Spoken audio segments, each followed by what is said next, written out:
She had spent $4.3 million on a matchmaking service that year and had 3 dates to show for it. All of them forgettable in the specific way of things that cost a great deal and deliver nothing. She had fired the matchmaker on a Tuesday morning and driven herself home in a car she had not driven in 8 months because her driver had the day off. And she was now sitting on the shoulder of Route 9 southbound, 11 miles from the city, at 6:22 in the evening, looking at the temperature warning light on her dashboard, with the expression of a woman who runs a $2.1 billion company and cannot make her car work. She had no idea that the man in the battered pickup truck that had slowed and pulled over 20 feet behind her had a daughter who had told him that morning that he needed to talk to strangers more, and that he was, in the specific, reluctant way of a man who listens to his 8-year-old, attempting to do exactly that. His name was Sam Aldrich. He was 38 years old. He was not looking for anyone. He was just a man who pulled over. Sam Aldrich ran a one-man mobile auto repair operation out of the back of a 2008 Ford F-250 that he had bought secondhand 6 years ago and maintained with the same care he applied to every engine he worked on, which was the care of someone who understood that the difference between a machine that fails and a machine that holds was almost always one overlooked detail. The truck had his name on the side in vinyl lettering that his daughter Nora had helped apply at age 5, and that was now slightly crooked in a way she found hilarious, and he had never corrected, because correcting it would have required removing her contribution, which he was not willing to do. He worked 6 days a week and kept a logbook in the cab with every job, every part number, every client note, and every invoice, the logbook being the single organizational system he trusted entirely because he had built it himself and knew every entry in it. On the first page of the current logbook was a number he had written in pen and circled twice: $23,400. That was the amount outstanding on the commercial loan he had taken 2 years ago to upgrade his diagnostic equipment, with 58 days remaining before the balloon payment came due, which was the kind of financial event that a one-man operation survived only if the work did not stop. Which was why Sam Aldrich worked 6 days a week and pulled over on Route 9 at 6:22 in the evening when someone was sitting on the shoulder with a temperature warning light on. He was not charging her. He had not yet decided whether to mention that. Nora was 8 years old and sat in the back seat of the F-250 on the way home from her Wednesday afternoon art class with a sketchbook open on her lap and a charcoal pencil she used to draw things she saw through the window: a billboard, a water tower, a dog someone was walking near the off-ramp on Route 9. She had inherited her mother's eye for proportion and her father's habit of looking at things until she understood them, and the combination had produced in her a specific way of seeing that her art teacher described as unsettling in a wonderful way, which Nora had written in the sketchbook as a title for herself: Unsettlingly Wonderful. She carried in the front pocket of her jacket a single guitar pick she had found under a bench at the city park 6 months ago, bright orange, with a brand name worn almost smooth, which she carried because she had decided it was evidence of a story she didn't know yet. She had explained to Sam that all found objects were evidence of stories, and that keeping them was a form of paying attention to the world, and Sam had told her that was correct, and she had written that down too. Lydia Crane had made her money in pharmaceutical distribution. Not manufacturing, not research, but the logistical infrastructure that moved medication from production to patient at scale, which she had built over 17 years into a network covering 23 states and generating revenue that her CFO tracked in a spreadsheet that had stopped fitting on a standard monitor 3 years ago. She was 40 years old, and she was the only woman on her board who had not been invited by someone else, because she had assembled the board herself, which was a detail she never mentioned, and which was apparent to everyone who sat at that table within the first 20 minutes.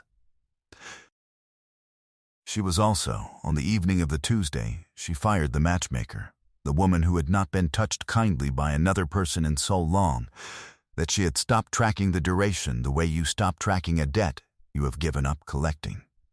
Her wound was not visible and was not discussable, and lived in the specific gap between the life that looked complete from the outside and the room she came home to, which was large and quiet and correct in every detail, and which she had stopped believing would feel different if she rearranged it. She had been driving herself home because the driver had the day off, and because she had wanted, after the matchmaker conversation, to be in a vehicle with no one else in it. And she had been on Route 9 for 11 minutes when the temperature gauge moved into the red. She was standing outside the car when Sam pulled over. He got out without hurrying, which she registered, because people in service relationships usually hurried toward her in a way that communicated awareness of who she was. And this man was not doing that because he did not know who she was, and the not knowing produced in her a small involuntary relief that she did not immediately account for. He was in work clothes, canvas pants, a gray Henley with a grease mark on the left forearm, and he looked at the car before he looked at her, which she also registered, and she understood from the look that he was assessing the car rather than the situation around it, which was a distinction she recognized from watching competent people work. He said, "Temperature light?" She said, "Yes." He said, "How long has it been on?" She said, 11 minutes. He nodded and crouched beside the front of the car and was quiet for a moment. He ran his hand along the underside of the front bumper, slow, methodical, and then he stood and said, without any preamble, "Coolant hose. The lower one. It's not blown. It's loose at the clamp. If you'd driven another 4 miles, it would have separated, and you'd have lost the engine." He said it the way he said all diagnoses, as a fact he had established, not an opinion he was offering. "I have the clamp in the truck." 10 minutes.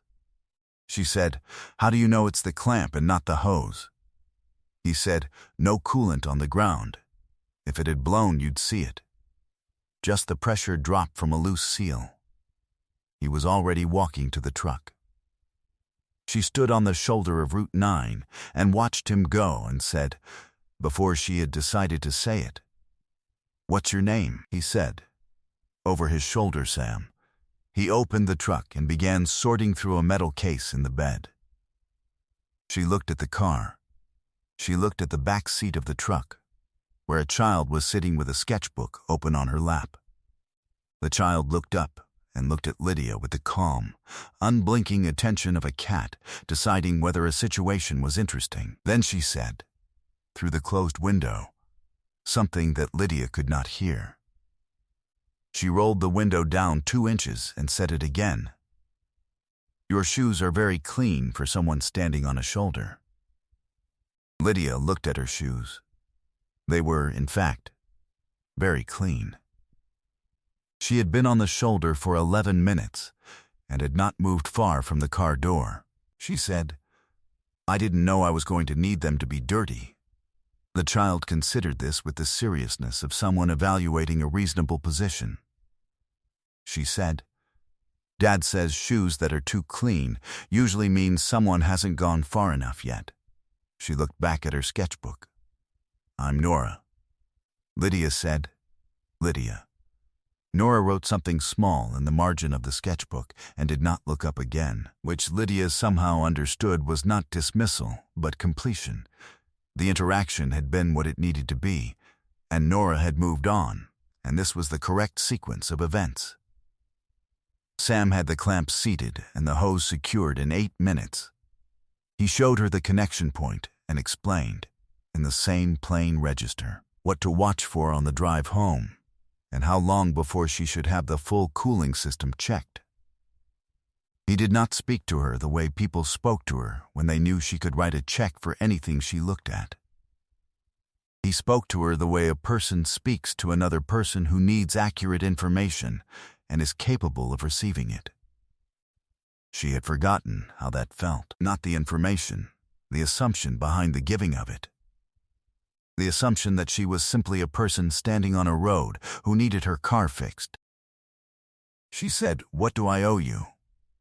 He said, "Nothing, the clamp cost about $4 and I had it." She said, "I want to pay you." He said, "I know, you can pay it forward sometime." He closed the truck bed. "Drive safe. Get that system checked before the weekend." She said, "I'd like to hire you, properly for regular maintenance." He looked at her for a moment. He said, "You know where I am. The truck's not hard to miss." He said it without any flourish.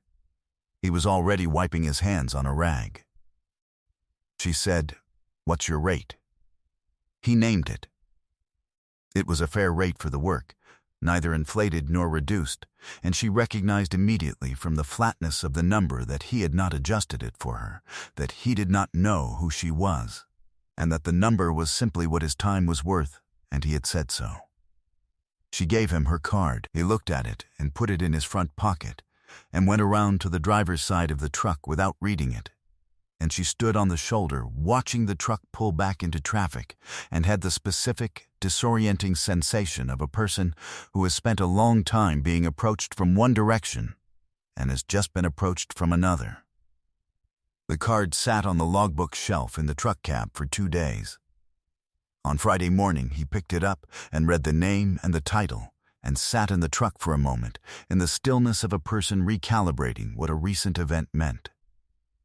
He thought about it for the rest of Friday and called Saturday afternoon.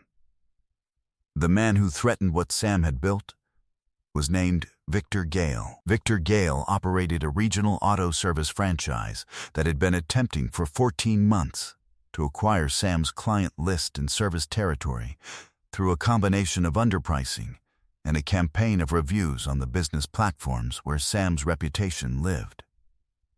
Reviews that were not from clients, which Sam knew because he knew every client, and which had appeared in clusters following each of the 3 times he had declined Victor's acquisition offer. Victor had the habit of arriving at every meeting 10 minutes early and rearranging whatever was on the table in front of the other person's chair. A pen moved here, a water glass relocated there.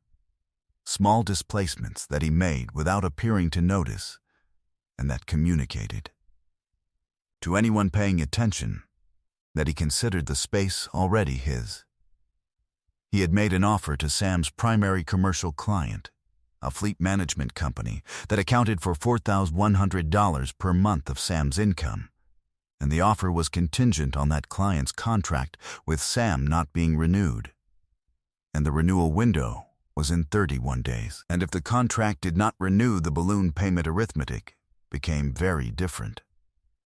He came to Sam's truck on a Thursday morning in the parking area of the fleet company's depot, which was where Sam did their scheduled maintenance, and he rearranged a set of socket wrenches Sam had laid out on the truck's fold-down work surface before he said anything, moving them 4 inches to the left without comment, and he said, in the tone of someone announcing rather than discussing, that the fleet company had already agreed in principle to make the switch, and that Sam should think carefully about whether the market in this territory had room for an independent at the current overhead, and that he was prepared to make a fair acquisition offer if Sam wanted to save himself the next 18 months.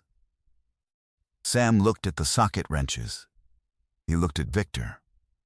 He said, "The fleet company's maintenance contract has a clause requiring 30 days written notice of intent to change providers, with a $12,000 penalty for breach within the current contract term."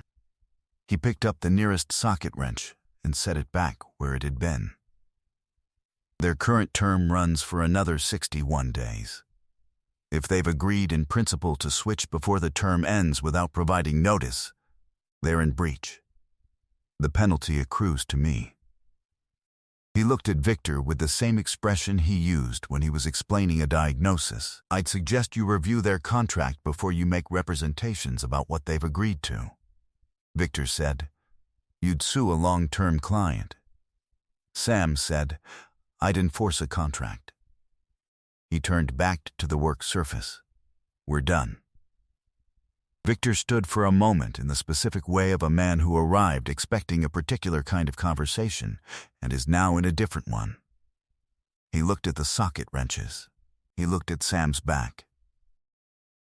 He made no further rearrangements. He left the way air leaves a space when a window is opened, not dramatically, simply absent, the pressure equalized. Nothing left to push against. The fleet company's operations manager called Sam that afternoon to confirm the renewal. She did not mention Victor Gale. Sam wrote the renewal in the logbook and drew a single line through the circled number on the first page. He did not circle anything else.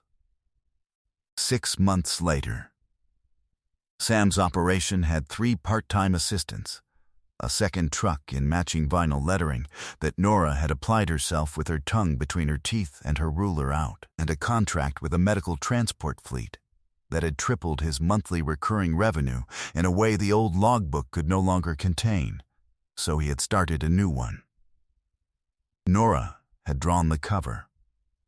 It was a car on a road with no destination labeled, which she said was intentional. Lydia's apartment had 3 things in it that had not been there before. A plant she had bought because Nora had told her that living things made rooms feel inhabited, a set of tools in the hallway closet that she did not know how to use yet, but was learning, and a drawing in a frame above the desk, charcoal on cream paper, the Route 9 shoulder from memory, a woman standing beside a car, and a truck pulled over 20 feet behind, the distance between them exact.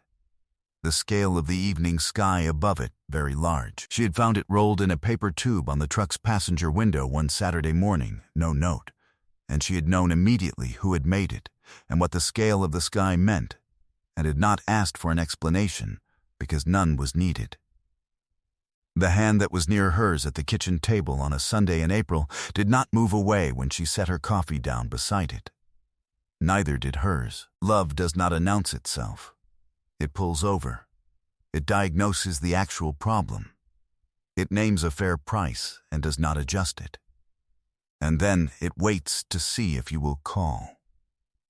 If a stranger fixed your car on the side of the road and charged you nothing and drove away, would you have found a reason to call? Tell us in the comments, because that question is about more than a car. And the answer says something true about what you believe you deserve. Share this with someone who keeps waiting for love to arrive in a form they were expecting. Subscribe. We are here every week.